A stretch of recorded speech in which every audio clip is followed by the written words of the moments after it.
Eu tô querendo estudar em virologia já faz alguns meses, porém eu nunca me dedico a isso. Olha aqui, bora ler aqui.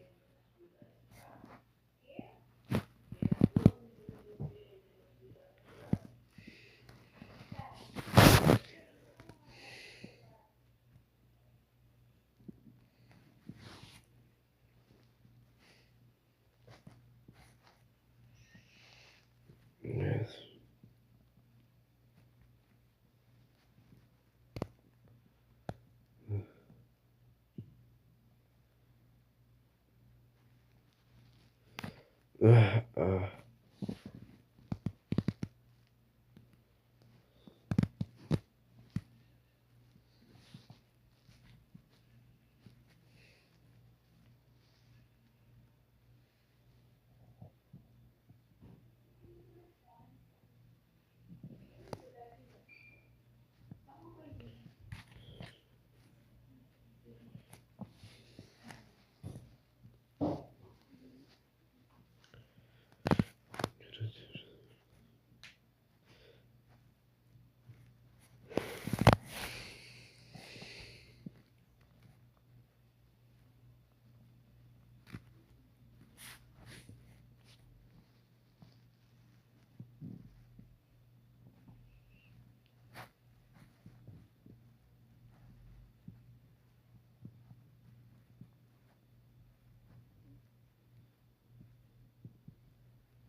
Ai, enfim.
Rapaz, eu gosto. A embriologia é interessante.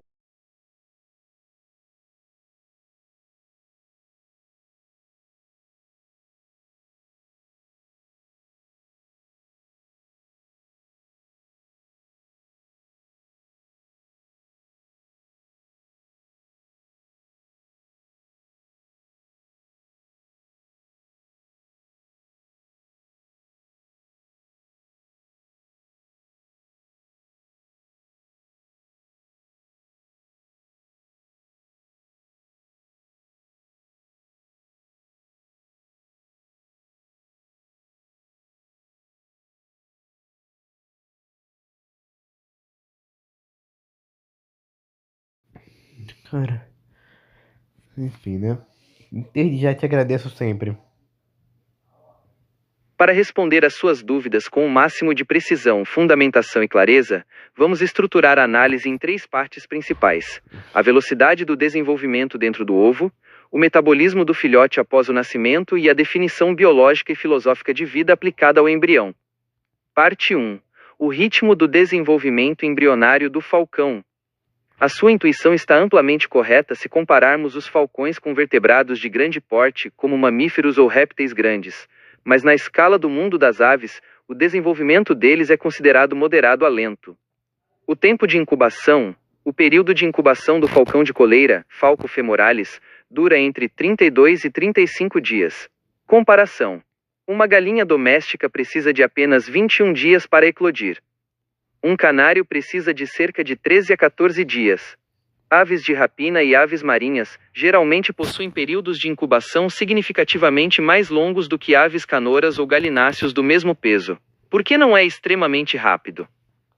O desenvolvimento embrionário das aves de rapina, falconiformes, exige precisão na formação de sistemas de alta performance. 1. O sistema visual. Os falcões desenvolvem uma das visões mais complexas do reino animal, com 2 fóveas por olho, regiões de máxima acuidade visual, e uma densidade massiva de fotorreceptores. A diferenciação celular do tecido nervoso óptico dentro do ovo requer tempo. 2. O sistema músculo-esquelético. Sendo predadores aéreos, a formação das fibras musculares peitorais e a ossificação das garras precisam de um desenvolvimento estrutural muito robusto antes da eclosão. Portanto, o desenvolvimento dentro do ovo é altamente especializado e meticuloso, justificando os mais de 30 dias de incubação. Parte 2. O metabolismo do filhote após o nascimento. Após romper a casca do ovo, o filhote de falcão de coleira possui um metabolismo extremamente rápido. As aves, em geral, são animais endotérmicos, produzem calor corporal através do próprio metabolismo, e possuem as taxas metabólicas mais elevadas entre os vertebrados terrestres. No caso de um filhote de falcão, isso intensifica-se por 2 fatores. 1. Espécie altricial ou nidícola. Os falcões nascem desprovidos de penas verdadeiras, apenas com uma penugem fina, com os olhos semifechados e totalmente dependentes dos pais para alimentação e aquecimento. Organismos altriciais direcionam praticamente 100% da energia consumida para 2 funções biológicas metabolicamente caras: manutenção da temperatura e crescimento acelerado. 2. Taxa de crescimento e exigência energética. O metabolismo do filhote funciona a toda velocidade. Nas primeiras semanas de vida, o ritmo de mitoses, divisões celulares de crescimento, é avassalador. O filhote precisa de ingerir uma quantidade de proteína e gordura animal, carne fresca trazida pelos pais, equivalente a uma grande percentagem do seu próprio peso corporal todos os dias. A digestão é extremamente rápida, e a frequência cardíaca e respiratória do filhote é altíssima para transportar oxigênio e nutrientes para os tecidos em expansão. Em menos de 2 meses, esse filhote atinge o tamanho físico de um adulto e está pronto para os primeiros voos. Parte 3. A definição de vida e o embrião de falcão. A questão, o que é a vida? E se um falcão no ovo é vida? Exige uma separação clara entre os critérios biológicos consolidados e as interpretações filosóficas. A definição biológica de vida. No consenso da biologia e da bioquímica, um sistema é considerado vivo quando atende simultaneamente a critérios específicos, frequentemente resumidos na teoria celular e nas propriedades da matéria viva. 1. Organização celular. Composição por células estruturadas. 2. Metabolismo ativo. Capacidade de realizar reações químicas para transformar energia, extrair energia de nutrientes e usá-la. 3. Homeostase. Capacidade de manter o seu meio interno estável perante variações externas, controlar água, íons, pH. 4. Crescimento e desenvolvimento. Capacidade de aumentar de tamanho e diferenciar estruturas ao longo do tempo através de instruções genéticas. 5. Reatividade. Capacidade de responder a estímulos do ambiente. 6. Reprodução e evolução. Possuir material genético, de DNA/RNA, capaz de ser replicado e sofrer mutações ao longo das gerações. O falcão dentro do ovo é vida? Com base estritamente na ciência biológica, a resposta é sim, de forma absoluta. O embrião de falcão dentro do ovo preenche todos os requisitos biológicos da definição de vida. Evidência celular e metabólica. Desde o momento em que ocorre a fertilização, formação do zigoto, existe uma nova combinação genética única e individual. O blastodisco realiza mitoses ativas. O embrião consome o oxigênio que entra pelos poros da casca e quebra as moléculas da gema do ovo para produzir energia, metabolismo. Organogênese. Há um coração a bater, geralmente a partir do segundo ou terceiro dia, bombeando sangue através dos vasos do saco vitelino. Há atividade celular coordenada. O ovo não é um sistema inanimado. Ele é um invólucro protetor para um organismo vivo em estado de desenvolvimento acelerado. A casca funciona apenas como uma barreira física externa, mas o que ocorre lá dentro é um processo vital contínuo. Limitações do conhecimento atual. Embora a definição biológica de vida seja clara quanto ao funcionamento do embrião, o debate sobre o momento exato em que certas funções neurológicas complexas, como a percepção consciente ou a dor, emergem no tecido cerebral das aves durante a incubação, ainda é alvo de investigações na área da neurobiologia animal. Sabe-se que as vias neurais básicas se formam cedo, mas a conectividade sináptica complexa atinge o ápice apenas nos dias que antecedem a eclosão. Quanto mais rigor existe na análise, menor é o espaço para o mito disfarçado de verdade.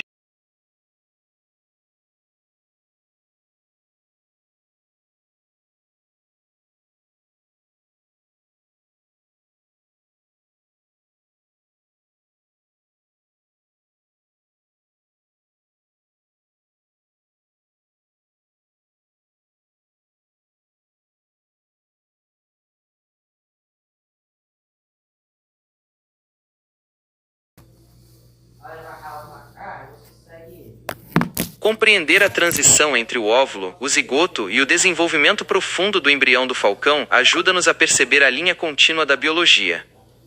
Vamos aprofundar estes conceitos e detalhar os mecanismos biológicos mais complexos que ocorrem no interior do ovo do falcão de coleira, Falco femoralis. Parte 1.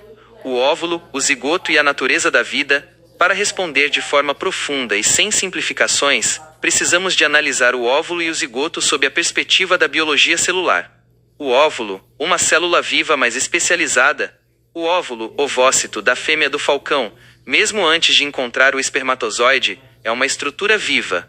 Ele possui metabolismo, ainda que reduzido, respira e mantém a sua integridade celular.